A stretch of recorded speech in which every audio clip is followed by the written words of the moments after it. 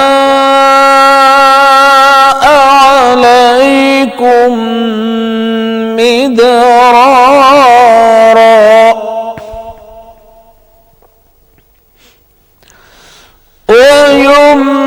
ويمددكم بأموال وبنين ويجعل لكم جنات ويجعل لكم أنهارا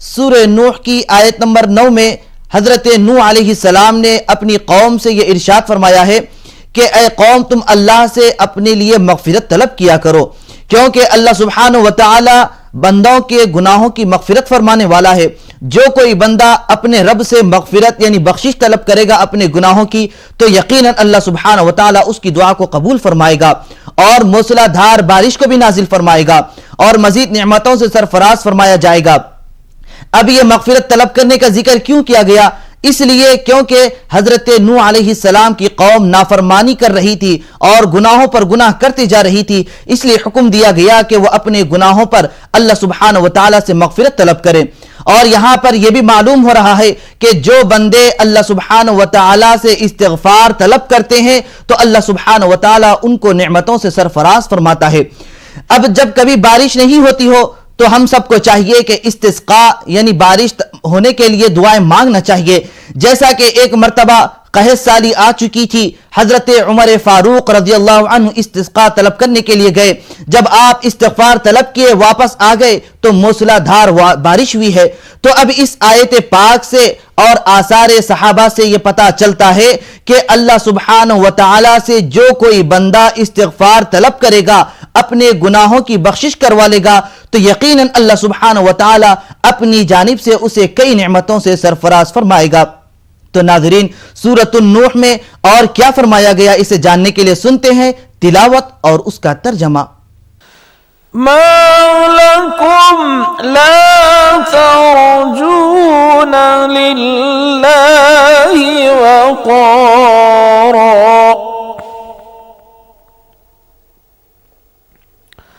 وقد خلقكم أطوارا ألم تروا كيف خلق الله سبع سماوات طباقا۔ تم کو کیا ہوا کہ تم خدا کی عظمت کا اعتقاد نہیں رکھتے، حالانکہ اس نے تم کو طرح طرح کی حالتوں کا پیدا کیا۔ کیا تم نے نہیں دیکھا کہ خدا نے 7 آسمان کیسے اوپر تلے بنائے ہیں؟ وَجَعَلَ الْقَمَرَ فِيهِنَّ نُورًا وَجَعَلَ الشَّمْسَ سِرَاجًا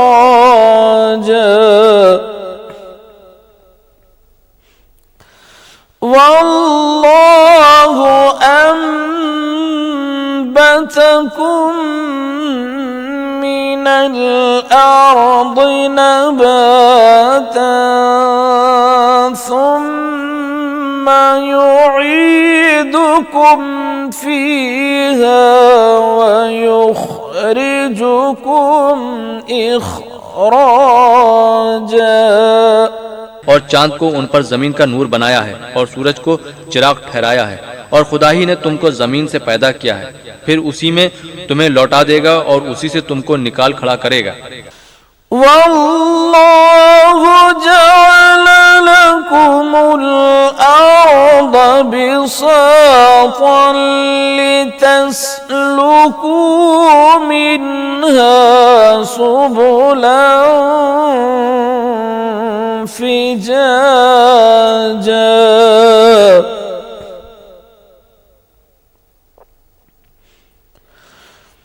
قال نوح رب إنهم عصوني واتبعوا من لم يزده ماله وولده إلا خسارا ومكروا مكرا كبارا۔ اور خدائی نے زمین کو تمہارے لیے فرش بنایا تاکہ اس کے بڑے بڑے کشادہ رستوں میں چلو پھرو۔ اس کے بعد نوح نے عرض کی کہ اے میرے پروردگار، یہ لوگ میرے کہنے پر نہیں چلے اور ایسوں کے تابع ہوئے جن کو ان کے مال اور اولاد نے نقصان کے سوا کچھ فائدہ نہیں دیا، اور وہ بڑی بڑی چالیں چلے۔ وَقَالُوا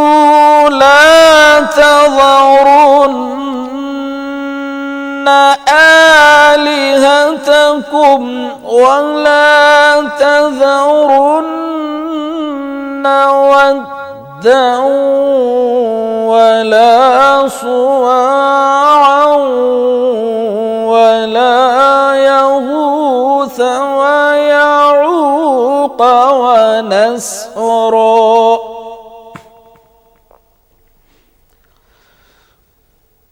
وقد أضلوا كثيرا ولا تزد الظالمين إلا ضلالا.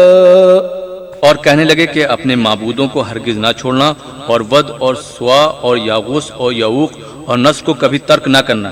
پروردگار انہوں نے بہت لوگوں کو گمراہ کر دیا ہے تو تو ان کو اور گمراہ کر دے. مما خطيئاتهم أغرقوا فأدخلوا نارا فلم يجدوا لهم من دون الله أنصارا. وقال نوح رب لا تذر على الأرض من الكافرين ديارا. پھر وہ اپنے گناہوں کے سبب پہلے غرقاب کر دیے گئے پھر آگ میں ڈال دیے گئے تو انہوں نے خدا کے سوا کسی کو اپنا مددگار نہ پایا. اور پھر نوح نے یہ دعا کی کہ اے میرے پروردگار کسی کافر کو روئے زمین پر بستہ نہ رہنے دے. ناظرین، سورہ نوح کی تلاوت اور ترجمے کا سلسلہ جاری رہے گا. ہم آپ سے ملاقات کریں گے ایک چھوٹے سے وقفے کے بعد. وقفے کے بعد دوبارہ آپ سبھی کا خیر مقدم ہے. عزیزان گرامی، حضرت نوح علیہ السلام کی قوم کی گمراہی، بدکاری اور دین حق قبول نہ کرنے پر اصرار کافی حد تک بڑھ گیا. کئی صدیاں گزر گئیں. حضرت نوح علیہ السلام رب تبارک و تعالیٰ سے یہ دعا کیے کہ اے الہ العالمین، تو اس قوم میں سے کسی کو نہ چھوڑ، کیونکہ یہ قوم تیرے بندوں کو گمراہ کرنے والے ہیں اور اس قوم کے ذریعے اچھے بندے بھی خراب ہو جائیں گے. اور اسی طریقے سے یہ بھی بتلایا گیا کہ اے الہ العالمین، اس قوم میں سے کسی کو اولاد بھی عطا نہ فرما، کیونکہ وہ اولاد بھی نافرمان ناشکرے ہو جائیں گے. آخر میں حضرت نوح علیہ السلام اپنے ماں باپ، اہل و عیال اور تمام مومنین و مومنات کے لیے دعائے خیر کیے ہیں. تو ناظرین، اس دعائے خیر کے جو کلمات سورہ نوح میں بیان کیے گئے ہیں اسے جاننے کے لیے سنتے ہیں آج کی آخری آیتوں کی تلاوت اور اس کا ترجمہ. إنك إن تذرهم يضلوا عبادك ولا يلدوا إلا فاجرا كفارا. رب اغفر لي ولوالدي ولمن دخل بيتي مؤمنا وللمؤمنين والمؤمنات